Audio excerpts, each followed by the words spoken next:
O, sveiki!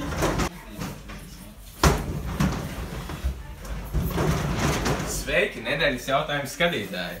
Šodien ir piekdiena 13. Un šajā dienā notiek daudz neparastas lietas, piemēram, zombiju apokalipse. Jā! Mājies, ka šodien ir piekdiena 13. Un vienmēr, kad tu ej pa ielu, pēkšņi sākās apokalipse. No gaisa krīt meteorīti, zeme atverās un tur iznāk lavārā un stāv apkārt zombiji. Ko darīt šajā brīdī? Droši vien es atrastu kaut kādu lomiku un skriet uz kaut kādu drošu vietu. Tev jau ir kāds plāns, vai tu par to domā ikdienā? Jā, esmu gatavs. Es sagatavojies, tā kā filmās rāda, ka tu cīnies ar zombijiem, ar zāģiem. Actions patīk. Diezgan bieži ir tāds sapnis, ka es vienkārši skrienu kādam sit pa sevi. Iedomās, ka ir zombiji. Jā, tad sākumā mēs izliksimies par pašiem zombijiem. Jā, tā kā... Tādā gadījumā viņi mūs nenominās, jo mēs esam viņu tā kā sabiedrotā, saprotiet? Tā kā mēs izliksimies par viņiem, bet patiesībā mēs nebūsim. Jā. Un tad beigās... Mēs piemānīsim. Jā. Mēs nebeigsim, mēs esam ļāvus. Jā, un beigās mēs visus nogalināsim. Es tikko to izdomāju, un mēs vienkārši aiziesim uz veikalu, tur, kur ir daudz ēdienas. Mēs paņemsim ļoti daudz ēdienu, tā lai pietiek vismaz 3 dienām. Un mēs sataisīsim ļoti daudz garšīgu, normālu ēdienu, kas nav sushi. Nu jā. Viss aizies pārāk tālu, mēs vienkārši ieslosimies pagrabā un iztīsim. Mums būs ļoti daudz ieroču, tā kā jūs tikai, nu jā, tas nāk komplekā. Es domāju, ka galvenais ir laba kompānija, ka viss nostrādās. Es droši vien uzreiz sāktu skriet projām un ļoti skaļi kliegtu, būtu liela panika.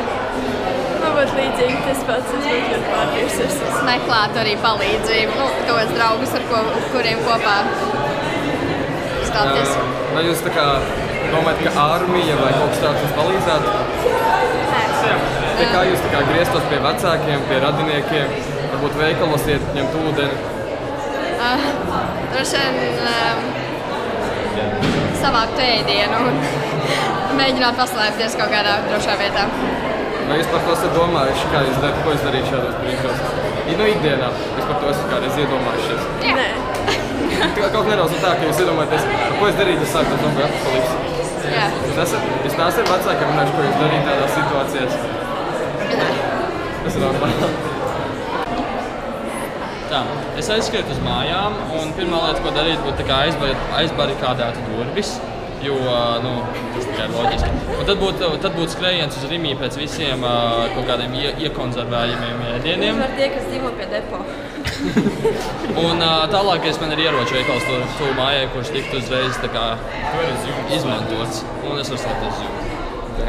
Es skrietu ar viņu, mēs tiešāk būtu kopā. Un jūs vārat kaut kā ģimenes sastāvu vai... Tas jau uzreiz būtu telefonu. Telefons man brīdina visus. Vai jūs paļautos kaut kādu armiju vai starp citiem? Tikai sevi, savām kaļiem. Nē, viņi dara to, ko viņi dara, bet tad tā kā tu paļaujies pats sevi. Katrs pats par sevi tikai. Kā jūs tā kā domājat tālākajo dzīvi, kā jūs dzīvot tādā veidā? Gan jau pēc kāda laiciem būtu kaut kur jāimigrē uz citu valsti, jo Latvijā, vai arī varbūt varētu palikt te pati, jo te ir maz cilvēki, tā kā maz zombiju. Jā. Es dotos uz ziemeļiem. Ziemeļiem? Jā. Ir kāds plāns izdomāts? Jā. Drošākā vieta zombiju apokalipsē īstenībā ir Kanādā pie viena no lielajiem ezeriem. Tur ir visaugstākais laiks, kad kukaiņi neceļo apkārt un nevar inficēties ar slimībām, bet ir pietiekami silts, lai audzētu labību un ēdienu. Tāpēc tur var visilgāk izdzīvot. Un kāds būtu tavs prioritātes? Piemēram, vai tu dotos reiz pie ģimenes un tad kopā ar viņiem dotos, vai paņemtu datoru līdzi un dotos uz Kanādu, vai kāds būtu tavs prioritātes? Datoram drīz vien nebūtu nekādas vajadzības, tāpēc es ņemtu pēc iespējas vairāk cilvēkus un uz Kanādu. Malac, kā būtu ar ēdienu? Vai tu ņemtu kaut ko līdzi ceļam vai arī? Jā, protams, vajag ēdienu. Jā, un kā tu nokļūtu Kanādā, piemēram, no šejienes? To es vēl neesmu izdomājis.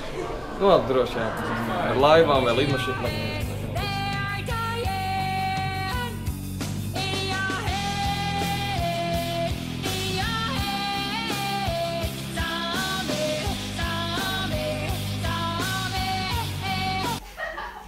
Te!